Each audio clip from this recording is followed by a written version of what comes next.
In this video, we are going to be analyzing Tesla ticker TSLA because it is selling off quite hard today. Now we'll be covering why this is from a fundamental standpoint and go over the technical key levels. So firstly, and again, make sure you're in the Discord, it's free to join. We have all the news going out through here. What you can see, Tesla, they got a massive, they actually got a price target increase, but they did get downgraded from equal weight from overweight. So that's one thing of the catalyst on firstly why Tesla's selling off today, because obviously Morgan Stanley, big name. Now the other thing, not so much related individually to Tesla, but more of an overall market impact, is what's happened with the Bank of England today. We saw they hiked their rates. They have now gone to 5%, and this was an estimated 4.75%. So again, they basically they went up an extra 25 basis points than expected.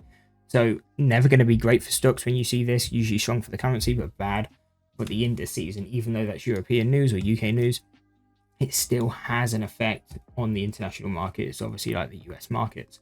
So that's firstly the fundamental issues. Now, what are the key technical levels that I want to be paying attention to? So to zoom out a bit, the main thing I'm paying attention to is obviously the key levels that we have on the screen now. So right now, where we're currently kind of holding in the area of is these blue lines. What these are second deviations between the 6-month and the 1-year chart. Within this range, again, I never trade within the range, which is currently where we're entering into now, because again, it can be choppy. Direction can be a bit less unclear. So really, I just tend to not trade within this range. Instead, what I wait for is a retest or a break out of this level. So what you can actually kind of see now is pre-market, Tesla broke below this level for the first time.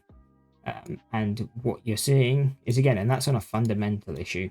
Now you're coming up to retest it. Right now we're kind of in the area, but if you start to see us sell off, you break the pre-market low or the open low, then what you'll start to see, if we can break that level is probably held and we are going to continue lower. So if we break that low, I would be looking for a target of $222. And if we break that, we then have 213 as further down targets.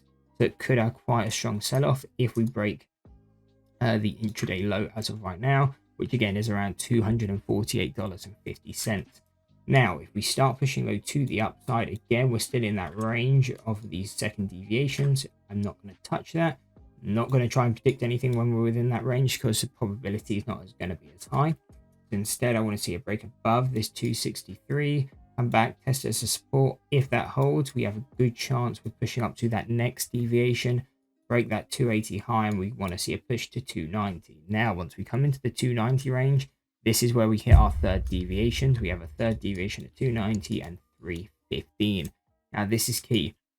This is a really strong range of resistance, and really anytime you see a stock come into their third deviations, that tends to be very short-lived, meaning if you either come to that level or break above it, we don't expect to stay at those highs for very long at all. What tends to happen is you start to sell off, and you start to sell off quick, because again, this is where a stock is extremely overvalued. And what you'll actually tend to see as well is you'll tend to see fundamental catalysts line up when you come into these levels. That might mean, probably not on Tesla, but you tend to see stocks issue more shares when they're at these highs. Again, we probably won't see that on Tesla. But what you tend to see is that when you'll see a lot of price targets change, you're starting to see it now because you're near those second deviations. But especially if you get up to these highs, you'll start to see a lot of them change from overweight and start moving them over or downgrading them that bit. Because again, they're coming too extreme when you come into these levels. You're going to see it sell off 9 times out of 10 if you push into these highs. So to me, that's my main focus on Tesla. If we continue up really short bias into this range, I'll probably look to trade it two ways. Trade the puts as a short-term play, play it as a day trade, potentially a swing trade.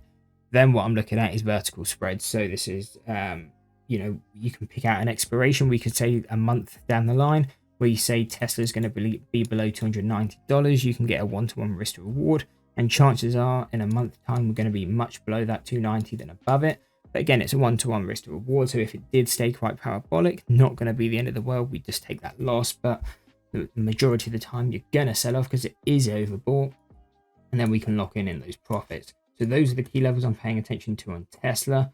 Again, I personally have no position in it right now. I'm only really looking to trade it if we can hit the 290 and above, looking to trade that short bias. But again, we do have good potential bounce areas at the 222 and the 213 if we continue lower, which will be levels I would probably look to day trade, just not swing trade. Thank you for watching. If you enjoyed the video, you will probably enjoy this video too.